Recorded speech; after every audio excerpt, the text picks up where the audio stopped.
বাংলাদেশে মনে হচ্ছে যে পরপর আপনার ইপিজেড চট্টগ্রামে যে আগুন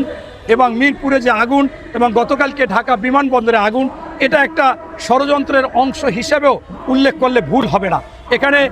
আজকে যেখানে নির্বাচন ডক্টর মোহাম্মদ ইউনূস সাহেব দিতে চেয়েছে এবং